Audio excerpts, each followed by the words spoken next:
que c'est ça. Avant Noël, un peu avant Noël, j'ai fait un rêve. C'est pas nouveau pour moi de faire des rêves, mais cette fois-là, quand je me suis réveillée tout de suite en me réveillant, Dieu m'a parlé. Puis il m'a montré, il m'a parlé qu'est-ce que ce rêve-là voulait dire. Puis je trouvais ça vraiment important de le partager avec tout le monde parce que ça concerne son Église. Fait que voilà, je l'ai écrit parce que je voulais être sûre de rien oublier. Fait que je vais le lire, puis ensuite je vais vous en parler. Alors c'est ça, j'ai fait un rêve. La terre était envahie par des créatures dangereuses qui nous attaquaient. Nous nous étions réunis dans une bâtisse. À cet endroit, nous étions plus forts qu'eux. Nous savions que ce n'était pas fini. Nous attendions la prochaine attaque. Mais cette attaque n'est jamais venue.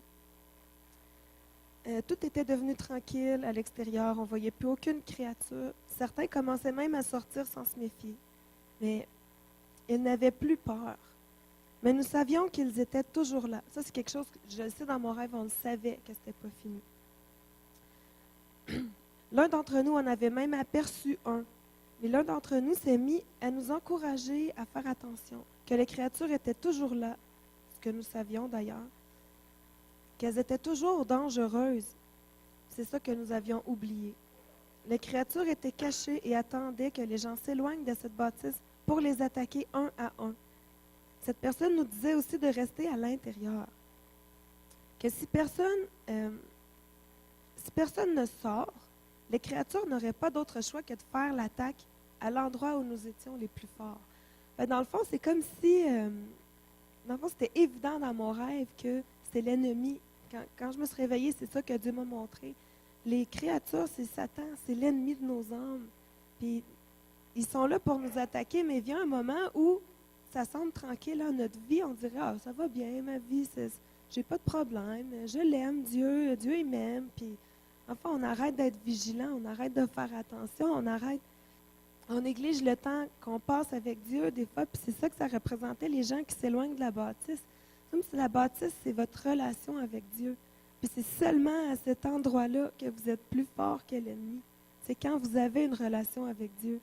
Puis, comme si quand les gens commençaient à sortir sans se méfier, on arrête de prier, on arrête de lire notre Bible, on l'aime quand même, Dieu. Là. Les gens là, qui sortaient dans mon rêve, c'était pas des rebelles, là. C'était pas des gens qui décidaient de ne plus croire en Dieu. C'était tous des gens qui croyaient encore, mais ils savaient que l'ennemi était là, puis ils savaient qu'il y avait encore des attaques qui s'en venaient, mais ils étaient devenus, il n'attaque pas l'ennemi, il n'attaque pas.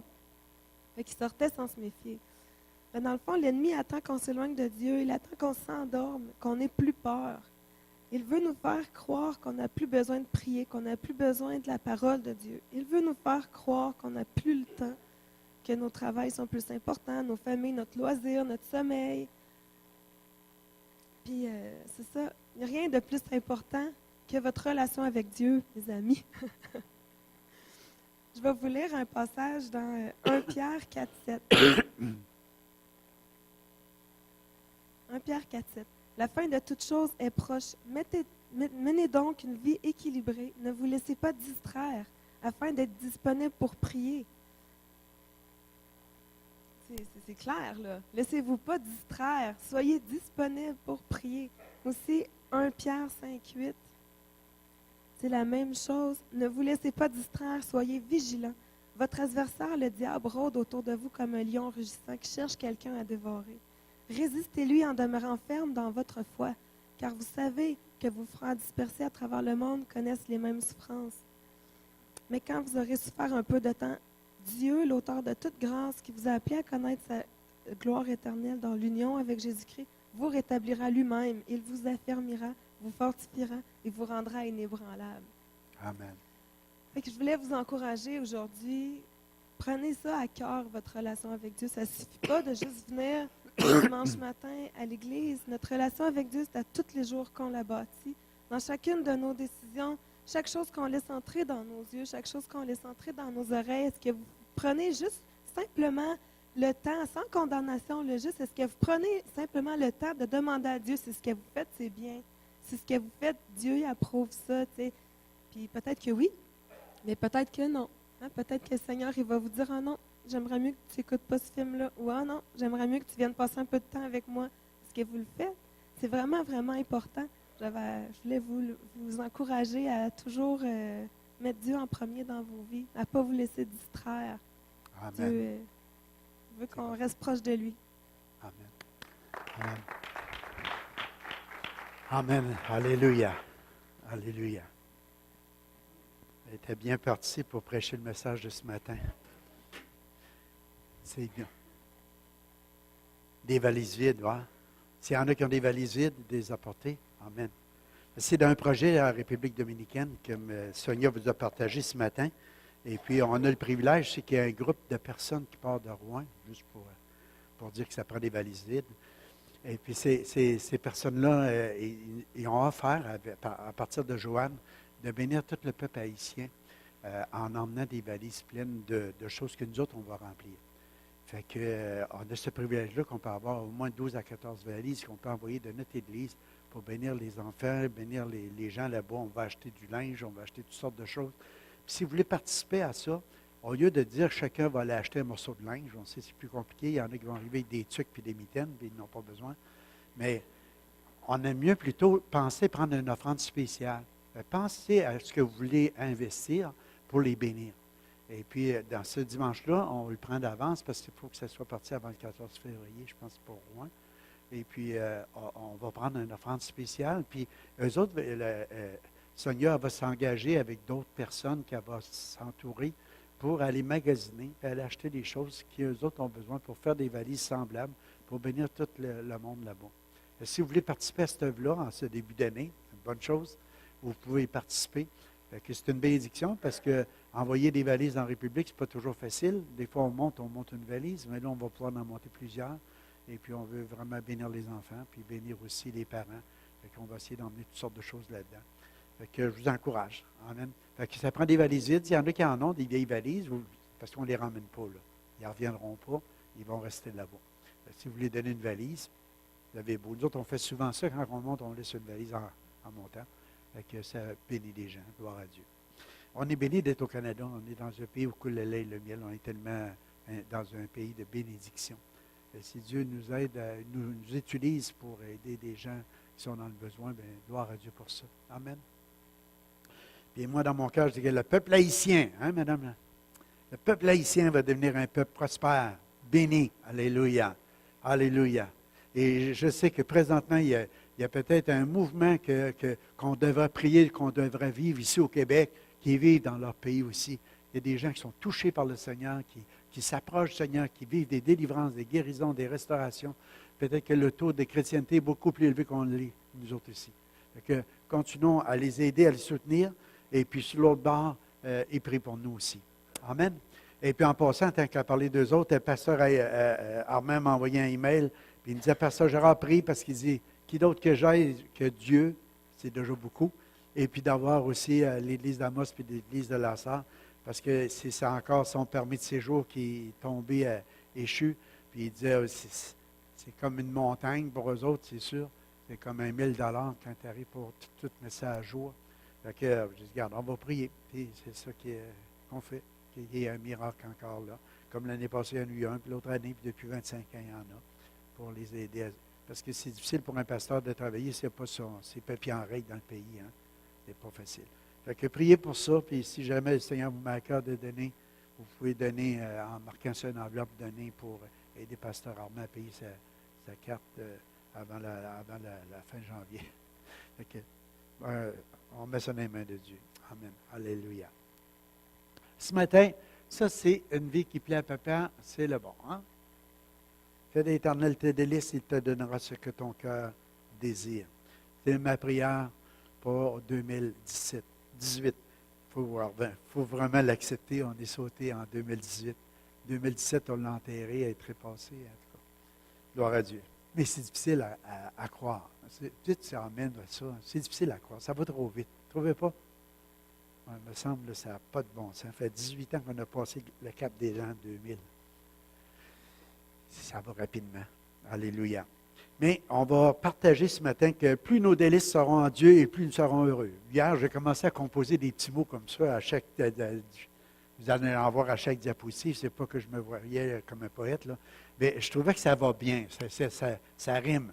Puis je crois aussi que si on fait de l'Éternel nos délices en 2018, on l'a entendu à travers la prophétie, on l'a entendu à travers l'exhortation de Joël. Ce que Dieu veut, c'est une relation, puis une communion, puis une intimité avec nous autres. C'est la chose la plus importante. La première Église, Acte 2,42, nous dit « Il persévérait ». Le mot persévère, pas notre Père céleste qui est sévère, mais le mot persévère qui veut nous dire tout simplement de ne pas se relâcher, de toujours continuer dans la communion fraternelle, dans l'enseignement des apôtres, premièrement, dans la communion fraternelle, la fraction du pain, dans les prières. C'est 4 éléments clés. Notre Église est bâtie un peu sur cette base-là pour démontrer qu'on peut devenir des chrétiens solides, des chrétiens qui vont persévérer, qui vont continuer. Des fois, il y a du soleil, des fois, il y a de la pluie, il peut arriver toutes sortes de choses, toutes sortes de situations qu'on peut vivre. Des fois, il y a des tempêtes de neige, des fois, il n'y en a pas. Des fois, ça va bien, des fois, il y a de la maladie, des fois, on a de la santé, des fois, on commence à vieillir, d'autres fois, on a vécu la jeunesse, la force, l'énergie. Mais à travers tout ça, il ne faut pas se relâcher, il faut continuer à persévérer et à grandir dans le Seigneur. Et quand on regarde le verset, je suis persuadé que celui qui a commencé en vous cette bonne œuvre la rendra parfaite pour le jour de Jésus-Christ. Il est juste que je pense ainsi de vous tous parce que je vous porte dans mon cœur. L'apôtre Paul avait un amour authentique pour toute l'Église de Philippe. Et puis on sait que la première qui sont convertis était dans une réunion de prière, puis Paul il s'est joint. Il a fait une démarche avec Lydie, puis elle s'est convertie au Seigneur. Ce que je suis en train de vous dire, c'est que Dieu l'avait choisi d'avance. Avant même que la fondation du monde, Dieu savait que cette femme-là, elle accepterait Jésus parce qu'il permettrait à Paul d'aller dans cette réunion de prière-là, d'aller prêcher l'Évangile pour qu'elle puisse venir au Seigneur. Et moi aussi, je vous porte dans mon cœur, puis je sais que vous avez tous été choisis de Dieu. Regarde quelqu'un ce matin et dit, j'ai été choisi de Dieu avant la fondation du monde pour que je sois réellement son enfant. Le Père l'a voulu, le Père l'a désiré, le Père il l'a choisi et tu as répondu à son invitation parce que quelqu'un t'a annoncé l'Évangile. Je suis persuadé que celui qui a commencé, le mot grec nous parle de perfectionner, il va être capable de terminer son œuvre. Aïe, c'est Dieu. C'est le Père céleste qui t'a choisi. C'est lui qui t'a sauvé. C'est lui qui a permis que tu entendes l'Évangile. Et puis, lui, quand il commence une œuvre, il veut la terminer. Puis je suis persuadé, parce que je sais, parce que je vous aime moi aussi, comme Paul, un amour authentique, un amour comme un père a pour ses enfants, qui est l'œuvre que Dieu a commencé en vous, il va le terminer. Alléluia. Il va vous rendre à l'image de Jésus. De gloire en gloire, il va vous transformer. C'est de là l'importance de garder cette relation, cette intimité avec lui. Parce que c'est le Saint-Esprit qui va faire l'œuvre dans nos vies. Vous vous rappelez, la semaine passée, on a parlé de l'importance, en finissant l'année 2017, en débutant l'année 2018, des points importants par rapport à notre vie chrétienne. Puis je veux vous le ramener un petit peu. Parce que le Père orchestre tout ça. Même les événements qui arrivent dans ta vie. Il va utiliser toutes choses pour te perfectionner. Parce que c'est son but. Toutes les épreuves, les tribulations, les persécutions, les choses que tu vas traverser, Dieu va utiliser ça. C'est riche parce qu'il va t'emmener à l'image de son Fils à travers ça. Ça ne veut pas dire qu'on court après, OK? Donc, la semaine dernière, on a souligné les désirs du Père. Il désire notre croissance, qu'on devienne des chrétiens accomplis. Il désire que nous vivions ensemble avec lui. L'importance de venir à l'Église, que le corps de Christ se rassemble, on vit des belles choses ensemble. Il désire qu'on veille une vie joyeuse, vous vous rappelez, pour chacun de nous, pour ceux qui étaient là.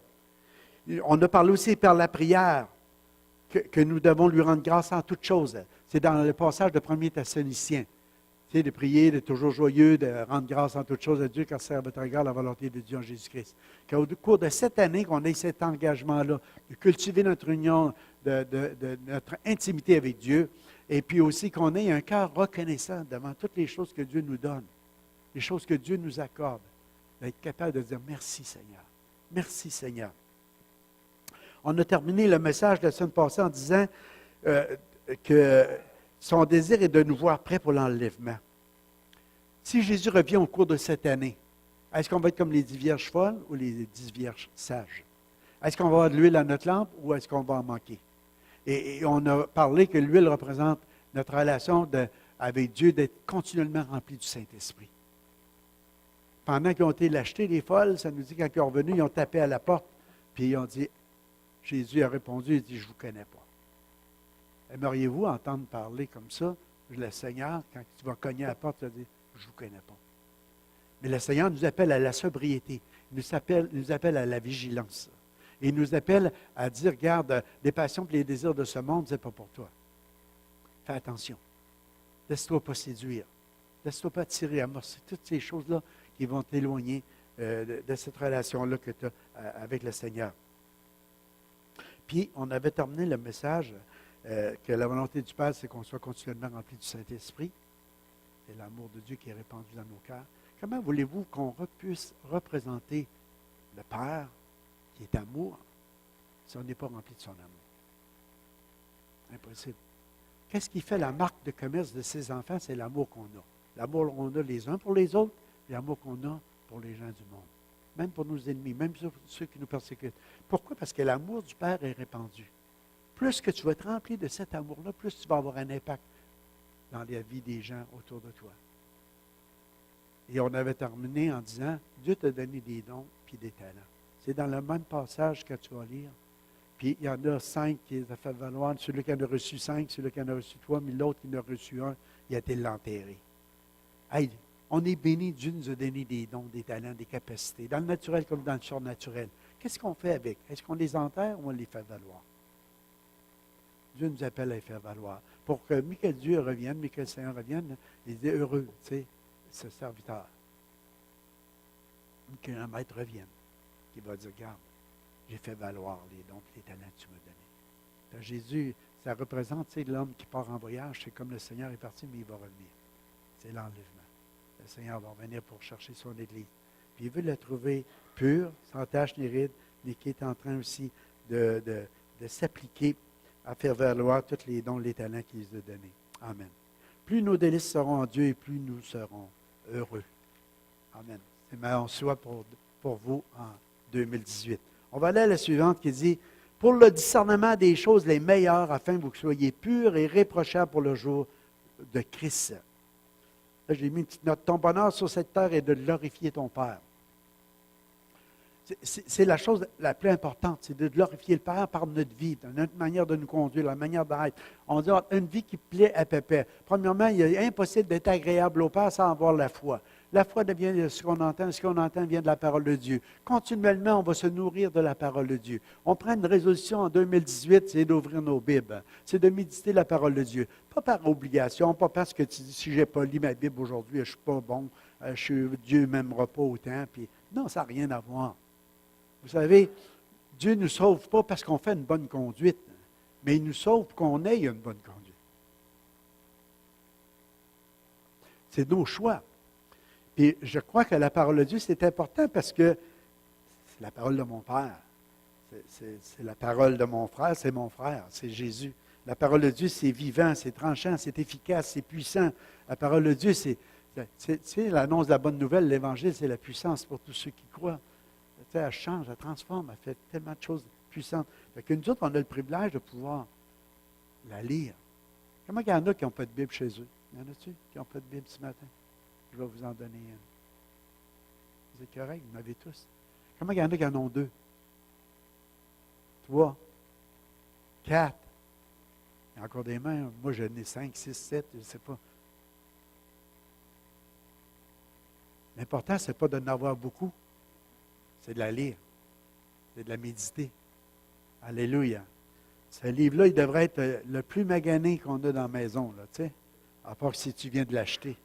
Fais pas pour exprès pour le briser, là.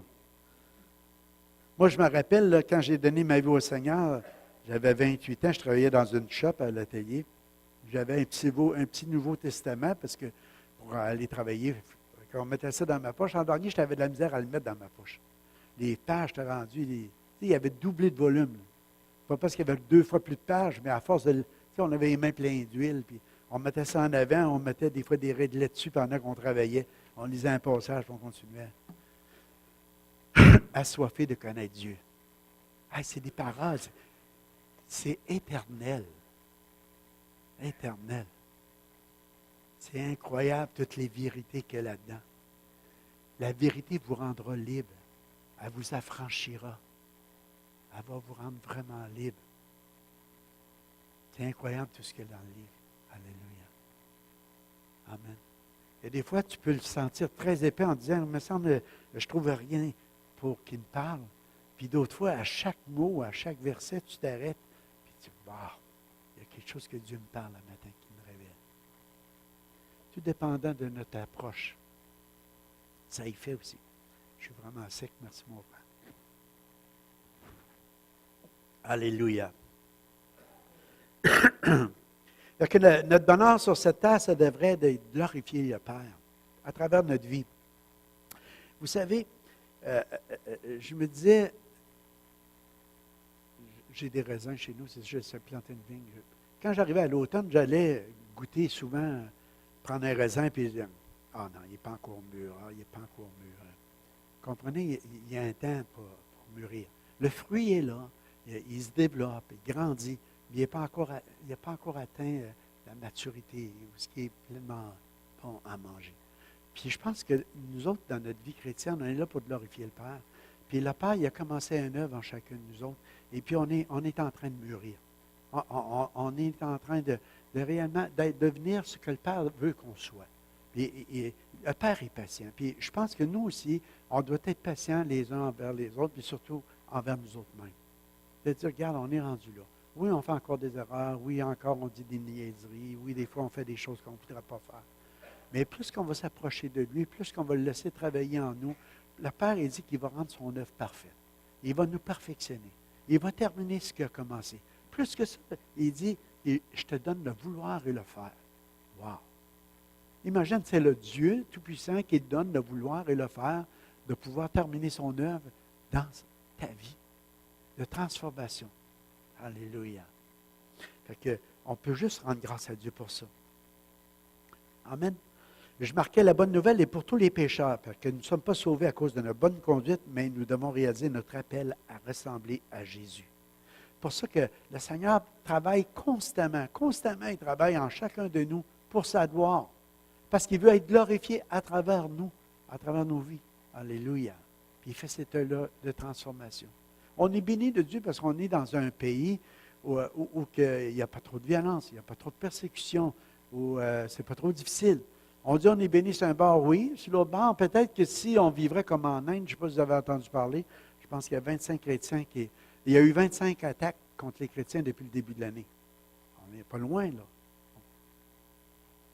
Et il y a des gens qui souffrent pour leur foi. Il y a des gens qui sont mis à mort pour leur foi. Encore aujourd'hui. Puis ces chrétiens-là, est-ce que le Seigneur avait terminé son œuvre? Je peux vous dire une chose, c'est qu'est-ce qui a commencé et qui va le terminer. Ces gens-là sont passés de l'autre bord. Ils ont eu leur promotion. Ils sont dans la gloire. Alléluia. Amen. Alléluia. Mourir, ce n'est pas une perte, c'est un gain. C'est un gain. Moi, je pense qu'en 2018, on ne sait pas, mais qu'on finisse l'année, s'il y en a parmi nous qu'on va être partis à la rencontre du Seigneur. En 2017, on avait des gens qu'on disait, on ne sait pas, puis il y en a qui sont partis, puis il y en a qui sont encore là. Okay? On a chacun un rendez-vous avec Dieu. Mais dites-vous une chose, Dieu nous a délivrés de la crainte de la mort.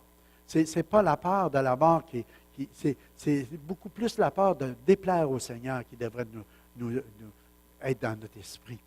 De vivre chaque jour en disant, Seigneur, merci que je le vive pleinement, sans inquiétude, sans peur, sans crainte, en voulant te plaire en toutes choses. La Bible nous dit, qui, par ses inquiétudes, peut ajouter une coudée à sa vie? Hey, les amis, une coudée, c'est 15 pouces, à peu près, c'est tout. Moi, c'est peut-être un peu plus long, j'ai les bras longs. 15-18 pouces. Tu peux t'inquiéter, tu ne peux même pas ajouter 15 pouces à ta vie. Je ne vais pas commencer en secondes, ça ne doit pas être beaucoup. Pourquoi porter des fardeaux? Pourquoi s'inquiéter? Pourquoi avoir peur? Pourquoi avoir de la crainte? Parce qu'on a la vie éternelle. On a juste à bien remplir le temps que Dieu nous donne de vivre. De vivre une vie qui plaît à Papa. Une vie qui plaît au Père. Une vie qui fait que, oui, Père, par ton esprit, rends-moi semblable à Jésus. Fais ton œuvre dans ma vie. Que je sois rempli de l'amour. Que je puisse aller vers les gens, que les gens puissent voir que moi, j'ai une espérance vivante. Que je sais que je m'en vais avec Jésus. Que je sais que je ne vis pas pour cette vie présente. Oui, je suis gâté. Oui, on est béni. Oui, on a des biens en profusion. On est dans un pays où coule le lait et le miel. Mais je ne veux pas vivre pour ces choses-là. Je veux m'attacher aux choses d'en haut, aux choses qui durent éternellement. Amen. Que si Dieu t'enlève tout, que ton nom soit béni. Dieu te donne tout, sois reconnaissant. Bénis Dieu à travers tout ce qu'il t'accorde.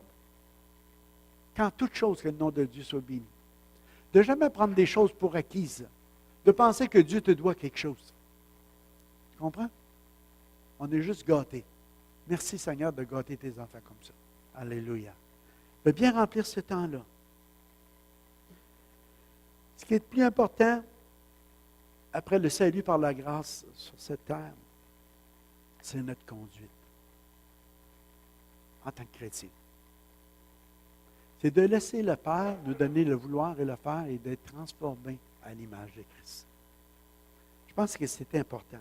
Appelé à nous conduire de manière qui en est digne, que le Père en est digne. Puis je sais qu'on peut commettre des erreurs, je sais qu'on peut s'éloigner comme l'enfant prodigue, puis aller faire des choses, mais d'être capable de rentrer en nous-mêmes, puis d'être capable de revenir vers la maison. Puis d'être capable de dire au Père, garde, achète ton œuvre dans ma vie. En la parfaite. Fais-le. Fais-le. Paul, il dit aux Philippiens, « J'entends dire de vous que vous demeurez fermes dans un même esprit, combattant du même âme pour la foi de l'Évangile. » On n'a pas honte de l'Évangile. C'est la puissance de Dieu pour quiconque croit. On n'a pas honte. C'est-à-dire, on sait qu'on a des combats. On sait qu'on a à combattre notre adversaire, le diable. Mais on doit demeurer unis ensemble. Que j'entende dire que vous combattez d'un même âme pour la foi, pour l'Évangile. Travaillez ensemble. Désirez l'unité avec tout le monde. Dans le cœur, dans nos pensées, puis dans notre conduite. En autant, ça dépend de nous. Qu'on soit en paix avec tout le monde. En autant, ça dépend de nous. Vous savez, il va toujours y avoir des gens qui vont chercher des poux dans votre tête avec des gants de boxe. C'est dur à trouver. Il va toujours y avoir des gens comme ça. Mais Dieu, il dit non. Même si tu as un employeur comme ça, le Seigneur, il savait que la majeure partie des gens qui donnaient leur vie au Seigneur dans ce temps-là, c'était des esclaves. Puis le Seigneur les affranchissait en leur disant, regardez, vous êtes sauvés, vous avez une connaissance. Mais par rapport à vos maîtres, continuez à les aimer. Même s'ils ont un caractère difficile, continuez à les servir. Continuez à avoir une conduite exemplaire. Soyez pas rebelles. Comprenez? C'était le choix. À cause de l'amour, c'était devenu plus facile pour eux autres de le faire qu'avant. Amen. 1 Corinthiens 1,8, il dit, « Il vous affermira aussi jusqu'à la fin pour que vous soyez irréprochables au jour de notre Seigneur Jésus-Christ. » Jusqu'à la fin, il vous affermira. Vous savez, on doit se nourrir de la parole de Dieu, puis on devrait prendre ces lettres-là, ces petits versets-là, tellement les serrer dans le cœur. « Je serre ta parole dans mon cœur, Seigneur, afin de ne pas pécher contre lui. » Il vous affermira jusqu'à la fin. Hey, serre ça dans ton cœur à battant. Des fois, ce n'est pas facile. Mais Dieu, il te dit, je vais t'affermir jusqu'à la fin, jusqu'au jour où Jésus va revenir. Alléluia. Vous voyez, notre salut, le Seigneur, il dit, garde, par la grâce d'être sauvé, c'est un don gratuit de Dieu, c'est une faveur, c'est un cadeau. Dieu, il dit, garde, tu es sauvé. Amen. Maintenant, le dernier ennemi qui va être détruit, c'est la mort. En attendant, tu as un corps. Le corps que tu as là, c'est un corps qui va te semer, comment qu'on dit,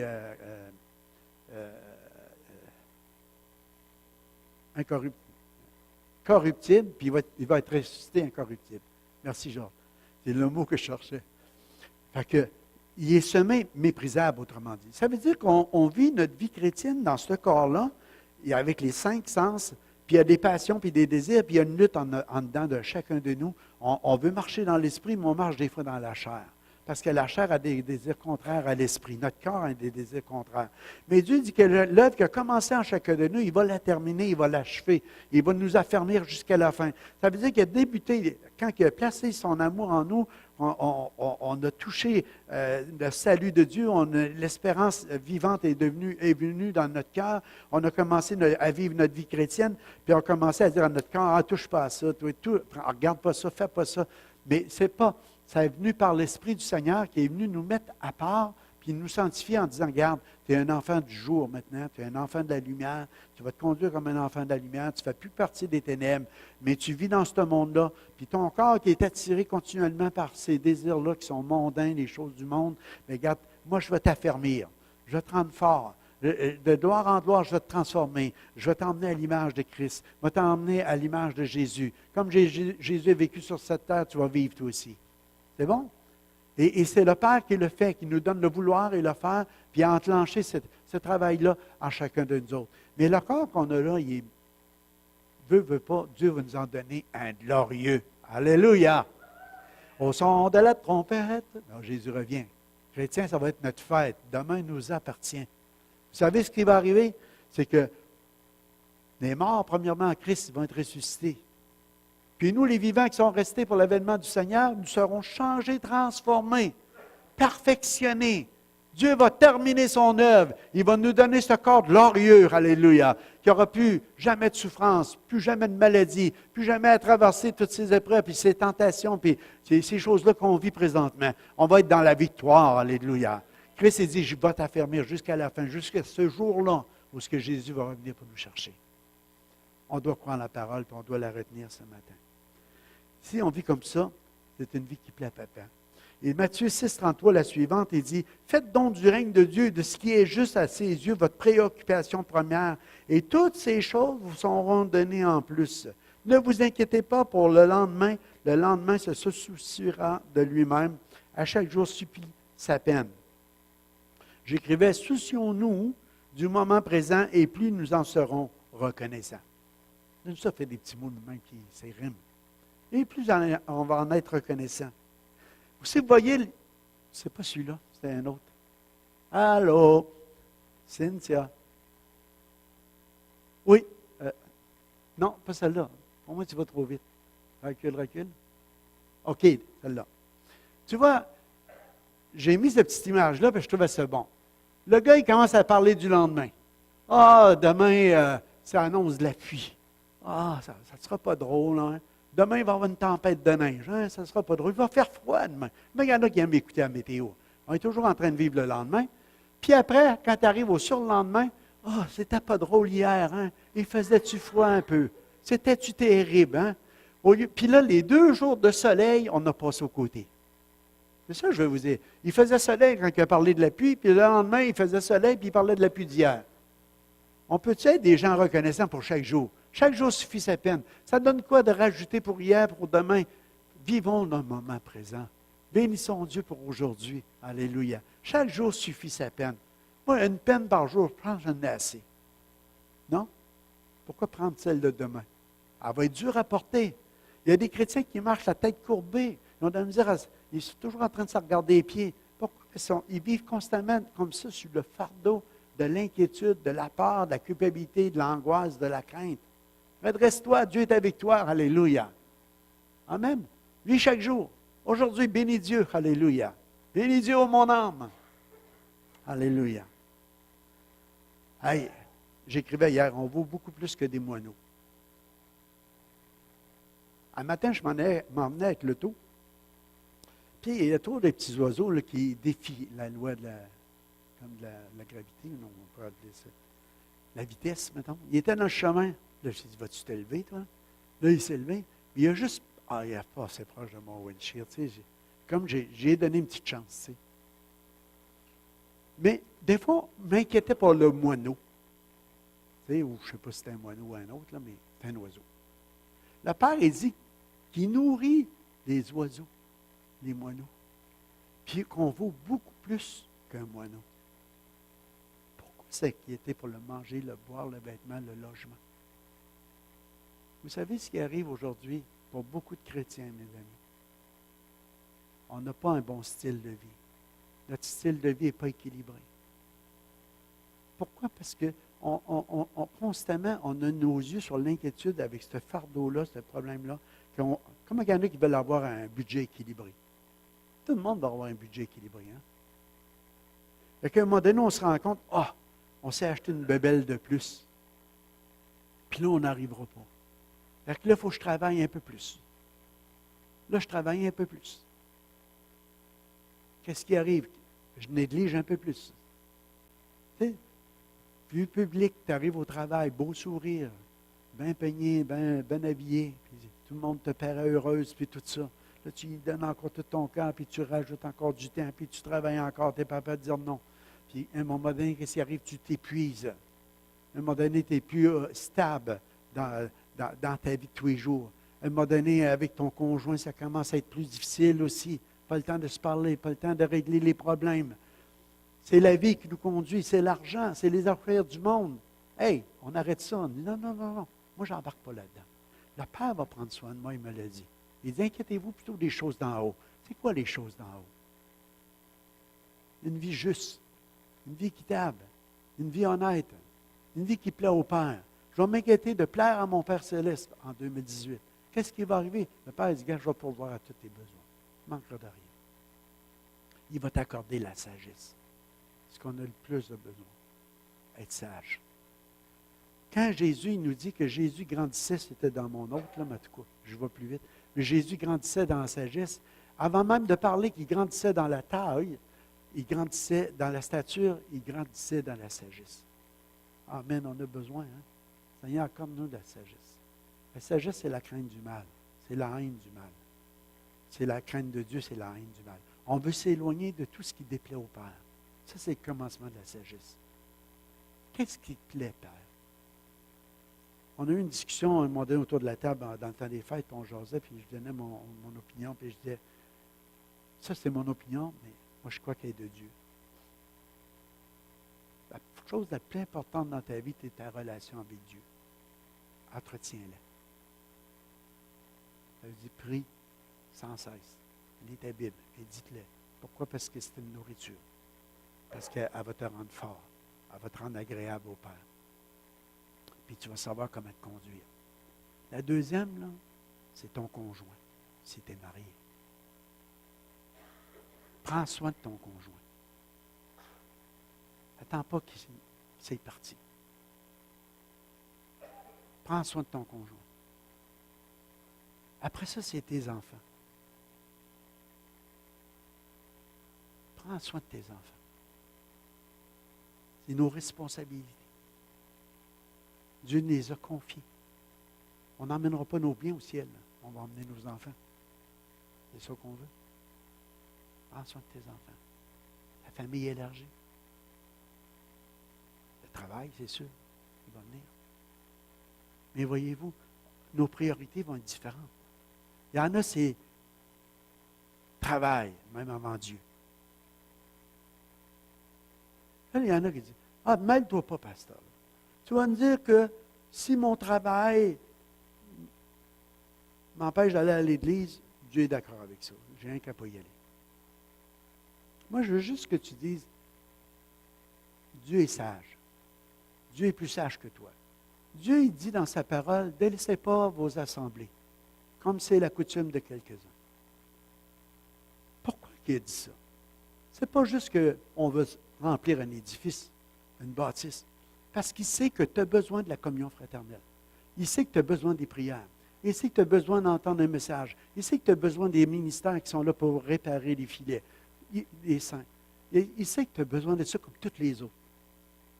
Fait qu'à un moment donné, tu dis, oui, il faut que je gagne de l'argent. Il faut que je nourrisse ma famille. Il faut que je gagne ma vie. Mais il faut que tu en viennes à un endroit où tu dis, Seigneur, je te fais confiance. Père, je te fais confiance. Je ne te dis pas que tout le monde, demain matin, vous donnez votre démission et dit, je ne travaille plus. Mais je suis en train de te dire, réfléchis. Si tu es rendu, tu perds la moitié de tes réunions parce que tu dois travailler, change de job.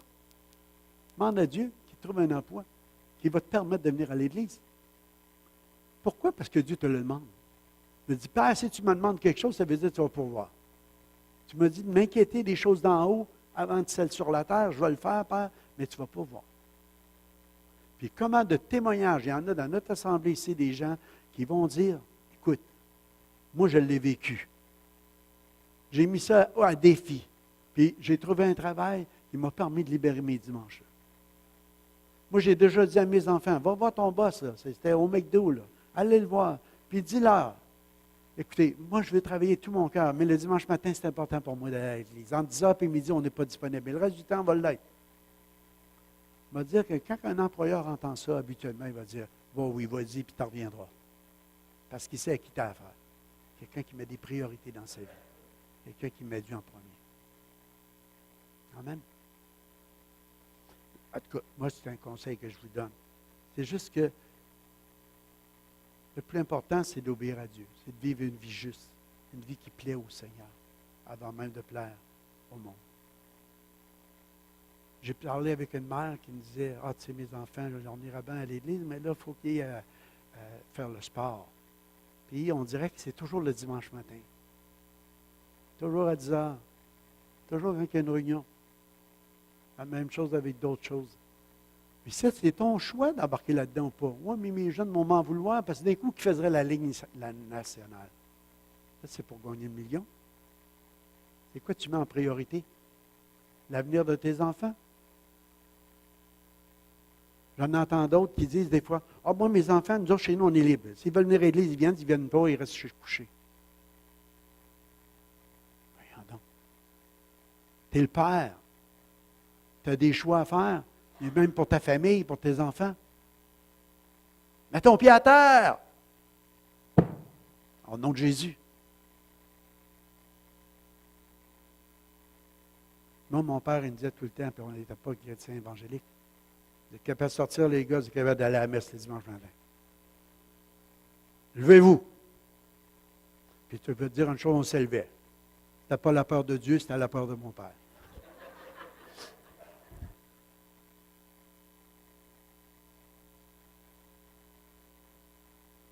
On était sous son toit. On honorait nos parents. Alléluia. Il faut que vous soyez un exemple pour vos enfants. Attachez-les. Parlez-leur de Jésus.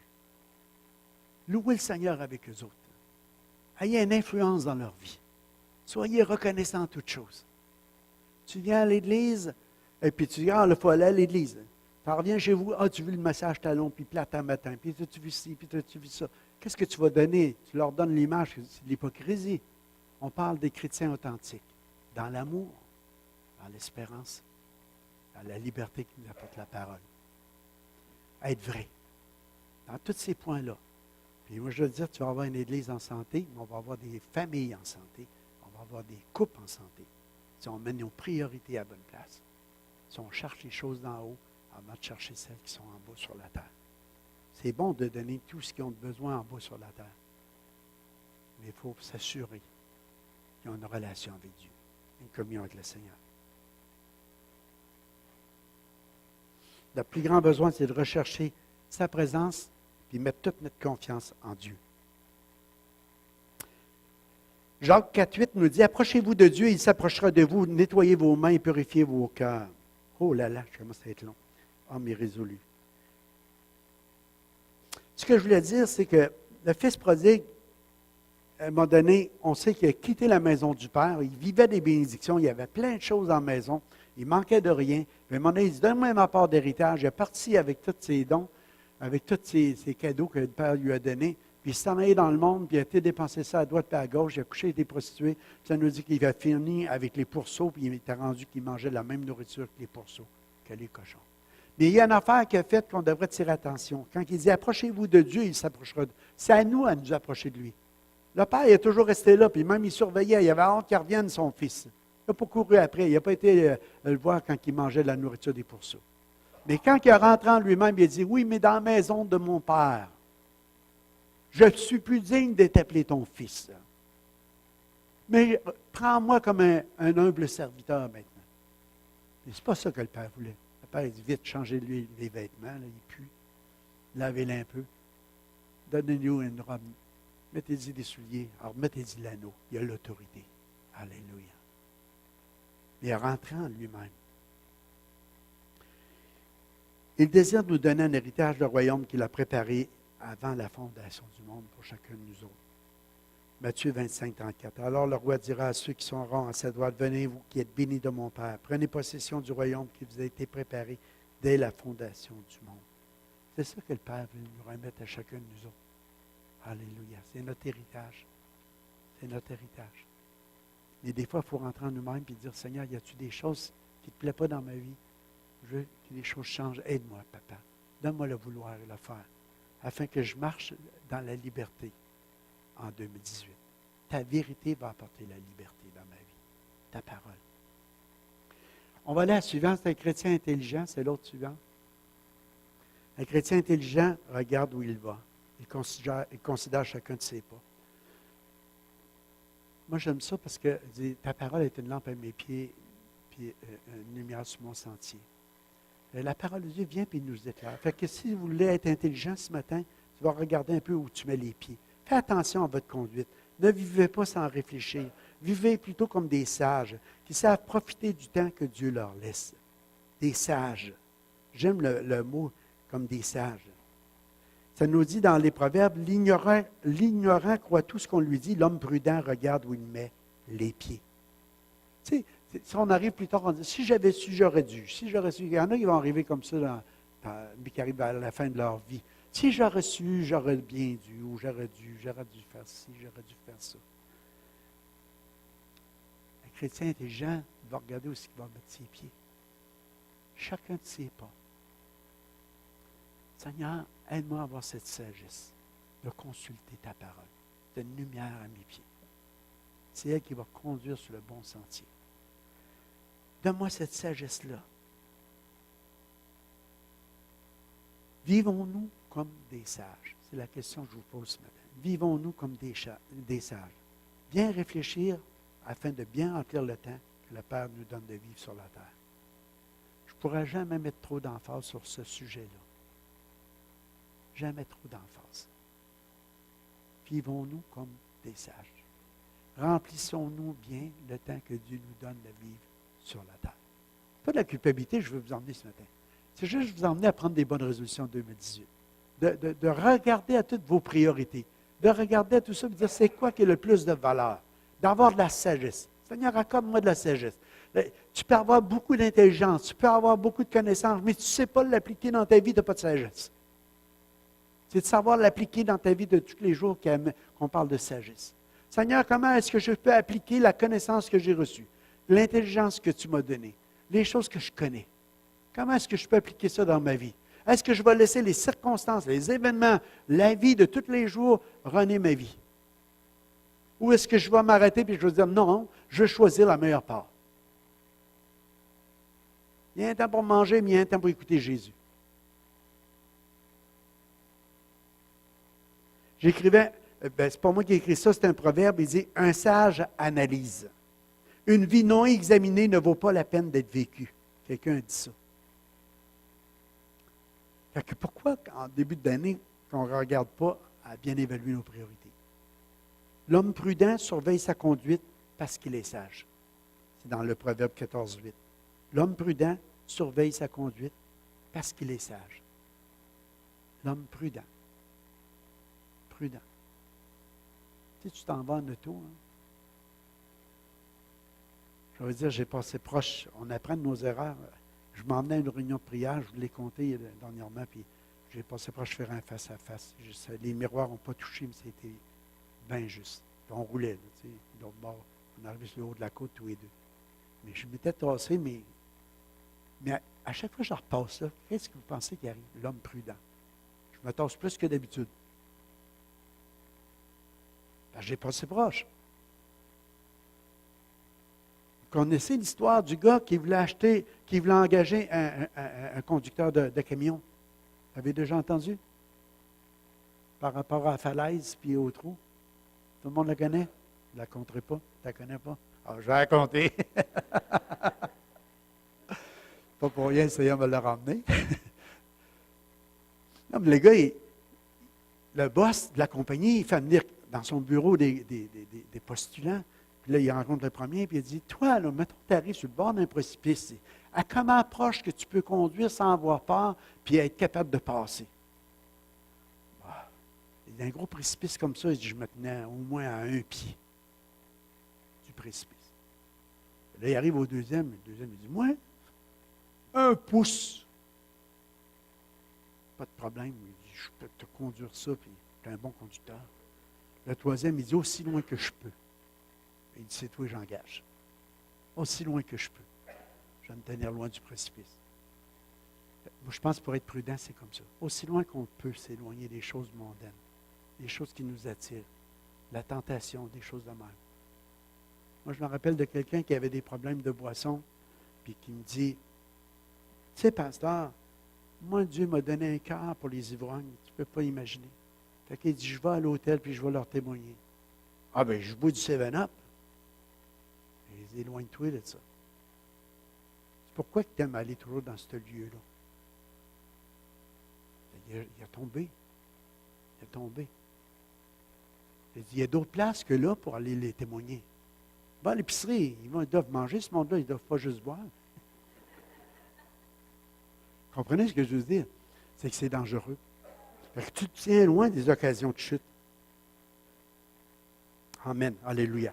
Excusez-moi, là, je vais aller plus rapidement. OK. Il en reste juste deux. On tourne à la prochaine. Jésus grandissait. J'en ai parlé un petit peu. Un chrétien équilibré sera en bonne santé tout au cours de l'année. C'est vrai? Alléluia. Tout au cours de l'année.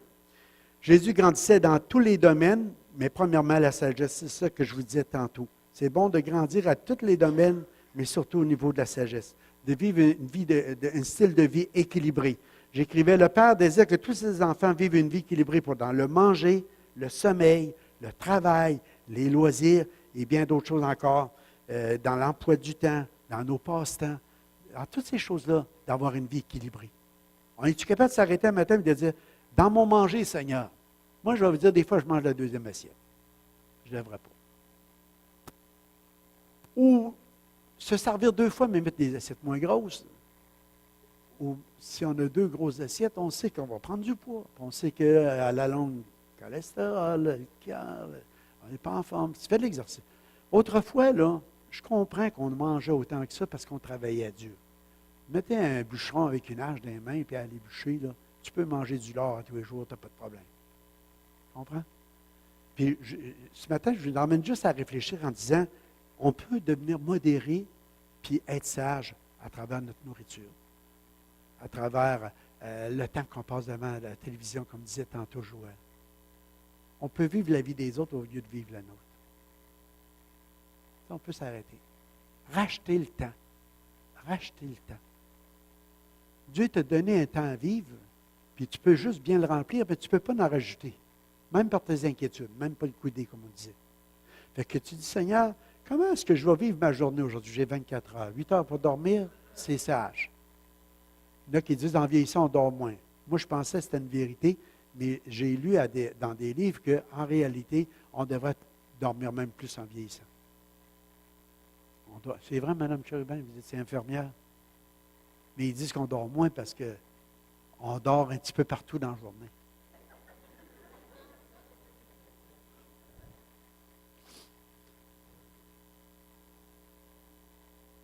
Fait qu'on récupère.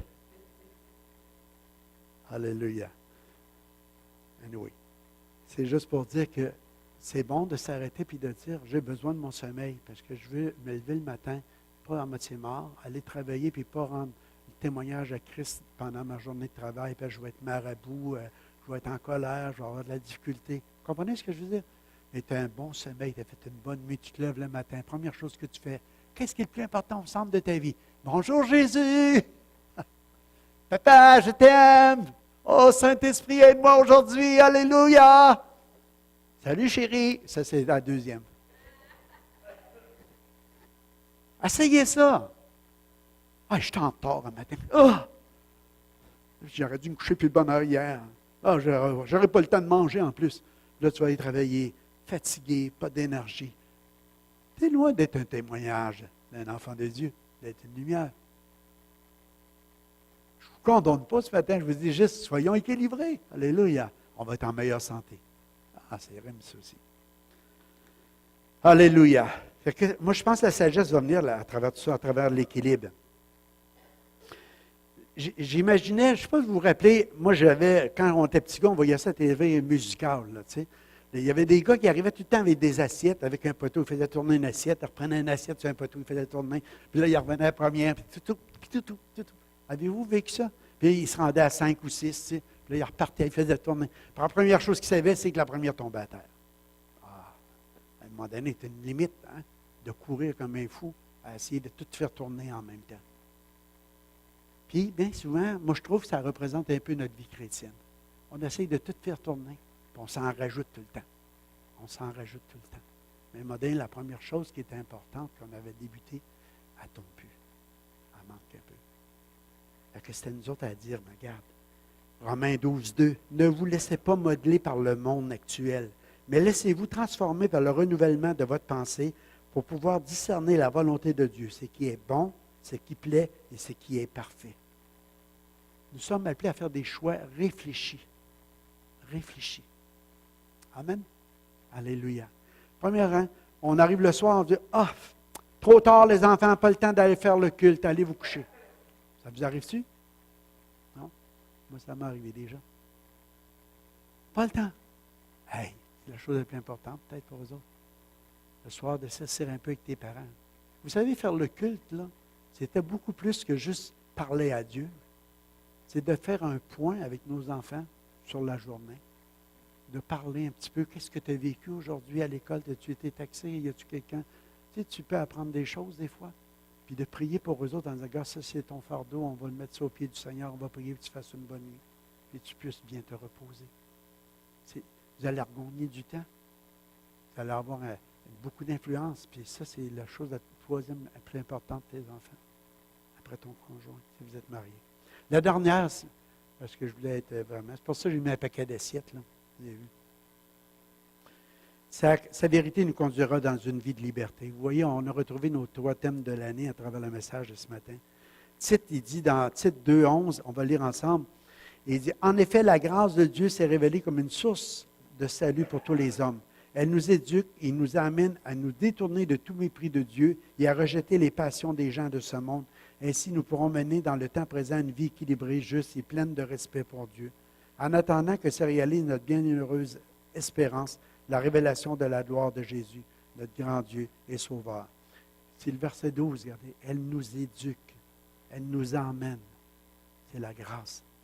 En effet, la grâce de Dieu s'est révélée comme une source de salut, une source de délivrance. Elle veut nous emmener la liberté. La grâce de Dieu veut nous emmener une vie de liberté, puis elle nous éduque, elle nous enseigne. Elle nous dit, garde, vis pas comme le monde. Détourne-toi du mépris de Dieu. Aie un respect pour Dieu. Un respect pour Dieu. Quand on dit honore ton père et ta mère, on est en train de leur dire, mais garde, écoute-les un peu parce qu'ils sont plus sages que toi. Ils ont vécu avant toi. Ils ont passé à peu près les mêmes choses que tu as traversées. Mais honorer Dieu, c'est que Dieu, qui a tout créé, qui a tout fait, c'est d'honorer sa parole, c'est de dire, Dieu, ce que tu as dit, c'est tellement important. On n'enverra pas ça avec les balayures dans la poubelle. Ta parole, c'est elle qui va diriger ma vie, qui va être au centre de ma vie. On va honorer le Père dans tous nos comportements, dans notre manière de vivre. Chercher ce qui plaît au Père. Alléluia. Autrement dit, c'est la grâce du Père qui nous enseigne à vivre une vie équilibrée. C'est mon choix pour vous autres en 2018. Car telles sont les arrière-pensées de son âme. Proverbe 23, 7. Car il est tel que sont les arrière-pensées de son âme. C'est pour ça l'importance de filtrer nos pensées. Car il est tel que sont les arrière-pensées. Fait que, à quelque part, si tu consultes la parole de Dieu, tu te nourris de la parole de Dieu, tu vas devenir tel que sont les arrière-pensées. Et ça va être nourri par la parole de Dieu.